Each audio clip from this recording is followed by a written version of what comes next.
How's it going, guys? My name's Graham, and I wanted to talk to you about the movie It Follows. I know it's a few years old at this point, but I've been feeling kind of sick the last few days, so my thoughts aren't very clear, and I thought that would be a good opportunity to watch a scary movie, because I felt like the impact of those traumatic, horrifying scenes wouldn't really penetrate that barrier of a misty cloud of Buckleys and sleep deprivation. So I thought that was a good time to give the movie a shot. I'm not going to do a review today. As I was watching the movie, I just wrote down thoughts that came to mind, and I want to share those. Does the supernatural stalker thing just walk everywhere? Well, that ended up getting answered in the movie, and the answer is yes. I think this supernatural being just has a hard-on for, building tension. Never once does it even go for, a light jog. It could hitchhike? You think if it's been... I don't know how long this thing's been around, but it could probably look into getting a license. It can just disguise itself as someone who has a license. Why doesn't it just get people in their sleep? I guess we only see a couple people actually die as a result of this thing in the movie, but it's never in their sleep. It's always when they're wide awake, and you think they would be hyper aware of what's coming for them. I kind of have a running arc throughout this that I think that this monster, while effective, is dumb as fuck. Why go banging on someone's door endlessly? Just wait for them to wake up and be hiding around the corner. Or I don't know, grab a ladder and sneak into their window while they're sleeping or something. There's more effective options here. Can only people who have been staked before see it? Also, that gets answered in the movie, but I just like that I couldn't remember how to say stalked, so I said steak. What if the main character had an orgy? Would it stalk all of them, or would it just pick its favorite? If so, how would it pick its favorite? Rock, paper, scissors, spin the bottle, eeny, meeny, miny, mo? Does this monster have a handbook that sets a guideline of what is considered sex? You guys just did hand stuff? Oh no, sorry buddy, you're still haunted, she's fine. I just like thinking that this supernatural being is keeping track of that sort of thing, that it's really deeply invested in these people's romantic affairs. So what if this thing caught you in the middle of you doing it? Would it be chill about it? Would it be oh no, I'm gonna let you finish, but then I'm killing both of you? Which begs the question, does it care about finishing? Is that the moment when the transfer of the curse happens? And you might as well just go further down that line of thought. Can it tell when someone's faking? Is it like a sixth sense? Or is this thing just kind of peeping in the bushes and trying to judge for on the fly if everything's on the up and up? What if two people aren't having sex? What if they're making love? On that same line of thought, can you give this thing to a blow-up doll? In which case, will this thing just kind of short circuit because we'll never be able to kill the blow-up doll? Crossing over into some weird territory, but that's what all this was about. Bestiality. Fuck, it's hard to even... Where am I going with this? You know where I'm going with this. What are this monster's rules? Again, these were... It was coming as the movie was playing, so I didn't know everything yet. But at this point in the movie when I typed this, nothing had indicated that the being was invisible. So just based on horror knowledge, I assumed that it was. But somebody should try and take a baseball bat to that fucker. Later in the movie, Paul, the brilliant man, grabbed a broom.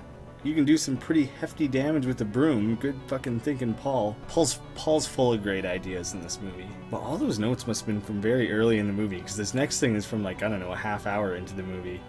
The dude who passed it on to Jay, his warning was, it may be slow, but it's not dumb. The first disguise that it takes is a half-naked hooker literally pissing herself. Why didn't it just wait for Paul to leave the room and then it just walk back in the room as Paul?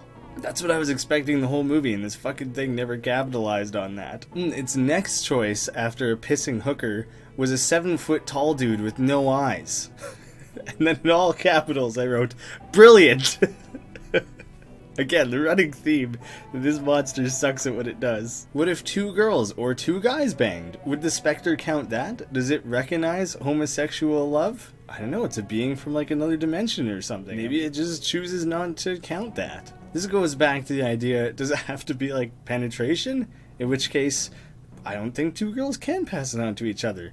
The rules are unclear. If they flew across the ocean, would it just walk across the Marianas Trench like Terminator, or like Principal Skinner in that episode where he acts like Terminator? People were willing to drive all over the place and like buy hookers and stuff to try and get rid of this thing.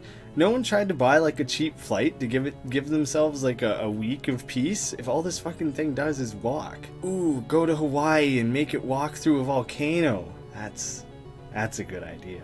Oh, I just had to acknowledge the scene where Paul hits this big fucker with like a shitty foldy plastic lawn chair. That was great. It was the effort was there. You gotta respect the guy for putting the effort in, but it was a pretty shitty idea. Then Jay knocked herself out by driving into a field of corn. Good going. Also in that same scene, she could clearly see the thing. It was walking. Her friends were running. Just let them get in the car with you. They're the only ones who can confirm whether or not the thing is the thing or not. I was made very uncomfortable when the one guy got killed by his own mom. Like the thing disguised as his mom. I think it killed him with its demon vagina. I'm not certain on that, but it kind of made it look like it sucked out his soul through his hang-dang.